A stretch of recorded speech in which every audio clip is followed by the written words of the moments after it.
The staff thing's been dealt with. I'm interested in consultant costs over the amalgamation period, because it's another indicator that people use. You know, if staff's going down or consultants going up, I'm happy to get that offline, but that's one of my indicators. Secondly, I'm interested in how we are getting the bulky documents out to the public and whether it's accessible in terms of sight impairment, because that was another issue of the past. So give me some comfort that it's going to all libraries and service centres, and can people ask and receive a hard print copy of any part of it, or just the summary?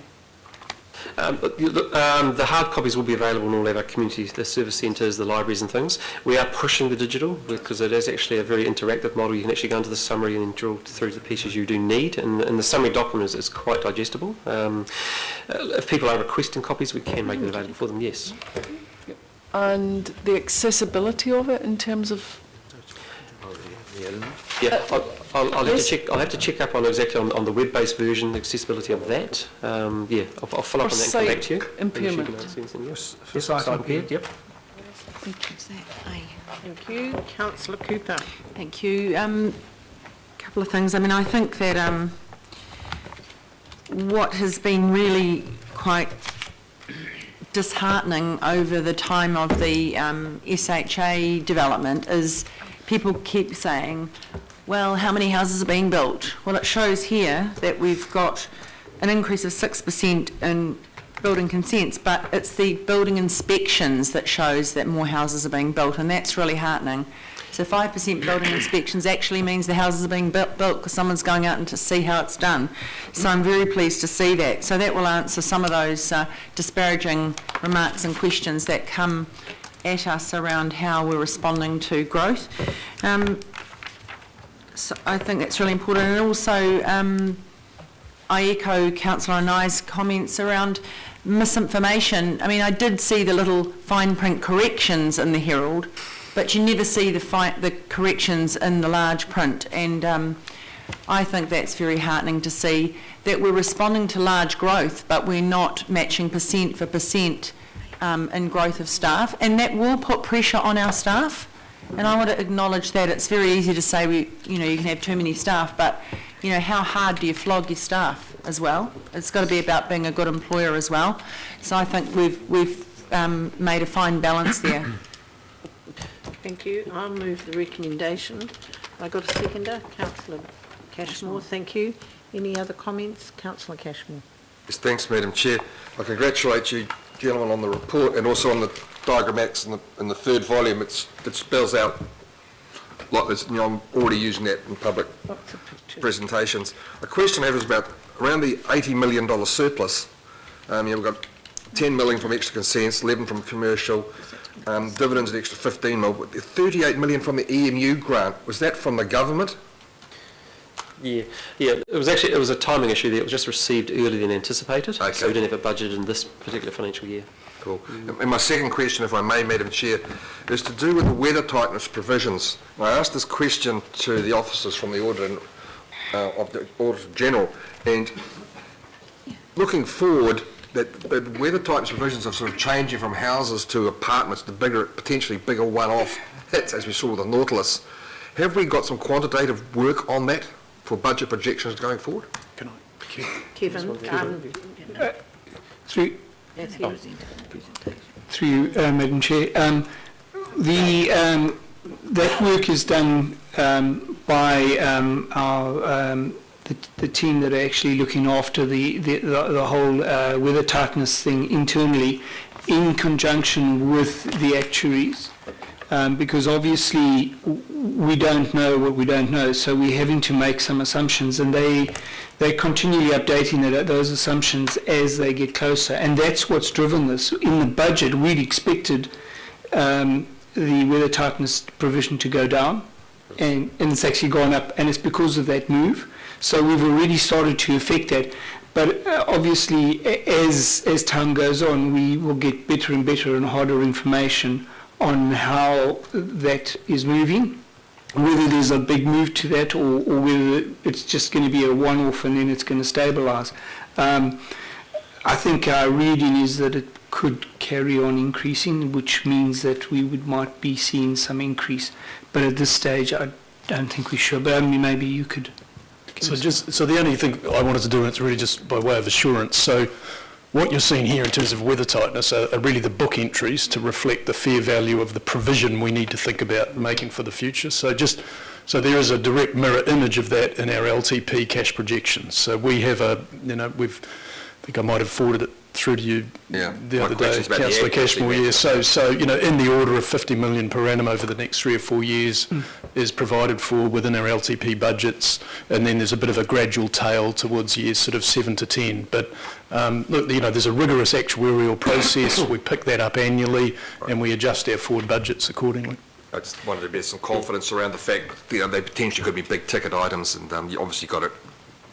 We don't know what we don't know, as Francis says, which is the scary part. Yeah. If I can just add one last piece to that, just to give another degree of assurance, and that is that it wasn't long ago this provision was up around $500 million. Yeah. So it's not as if we're suddenly gone. This is down to 276, even allowing for this adjustment. So it's still trending down over time. It's just we've had a bit of a blip now because of this multi-unit thing. So it's still much less than it was a few years ago.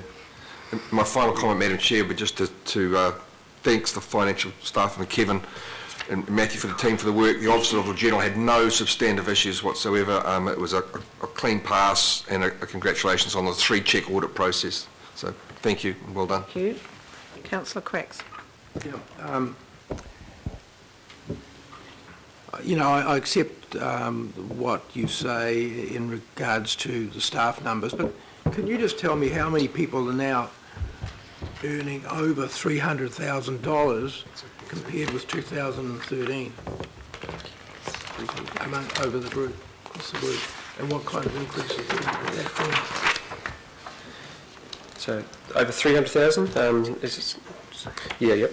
So look at these. As at 15 over 300,000, we've got 36. And that's including the entire group, including ports and all the other operations.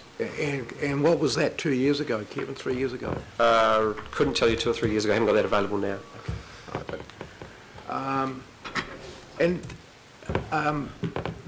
Is it correct that the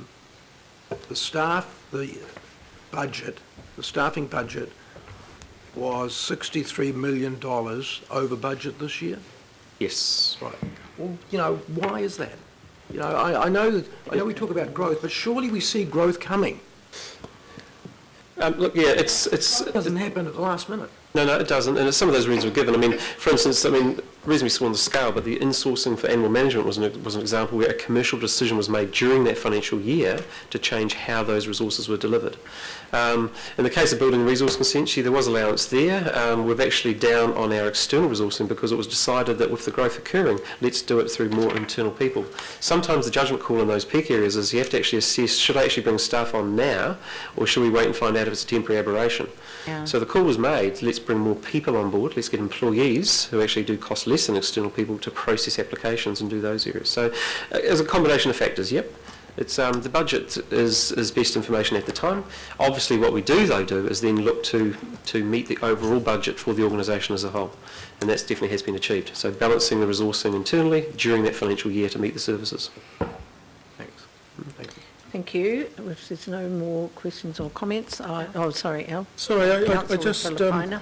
Kevin, look, just on what, and clear my head, around staff and around how we cater for that growth. Mm-hmm. You mentioned in the PowerPoint there was a 10% increase since amalgamation, and it's around 135,000 people. 132. 132? 32, yep. Yep, 132,000 people. Thank you, Dick.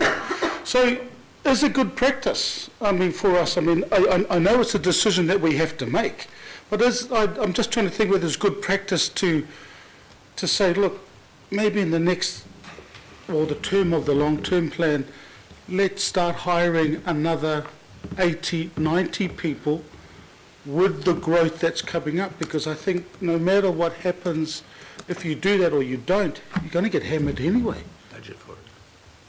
I don't know whether, you know. Yeah, look, and that is part of the resourcing discussions that the chief executive and the executive team have to have. Is we know the objectives you'd like to achieve, the outcomes. We know what the budget is through the rating and other mechanisms.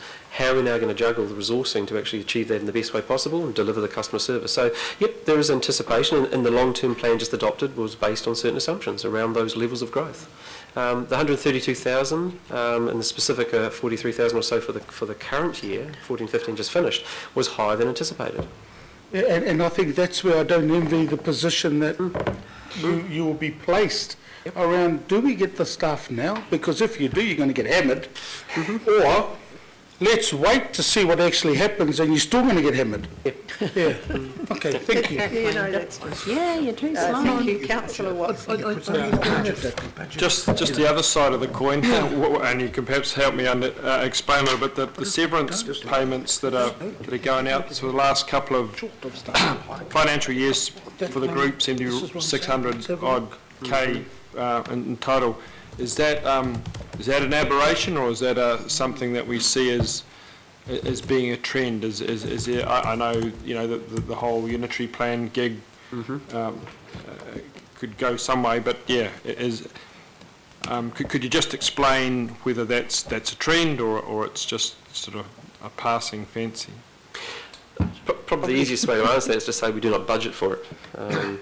What happens during a year is made for good reasons. There may be redesigns to meet the outcomes of what the organisation is trying to achieve. We amalgamated, it literally was, 5 years ago, was still a reasonably short time in assessing what the needs are going forward in those resourcing. So, look, no, we do not budget for it, so it's not anticipated to be a trend. It'll occur if that's the right decision to meet customer needs and the right commercial basis at the time. Be interesting to know how many of those people who left actually got poached because they were continually told they got paid too much. Yeah. And as a dairy farmer friend of mine said the other day, our chief executive gets paid over $4 million and our payout's gone down. Get it into perspective sometimes. Right, okay, it's been moved and seconded. I'm going to put it. All those in favour? Aye. Against? Carried. Thank you very much, councillors. We'll move on to the budget update. This is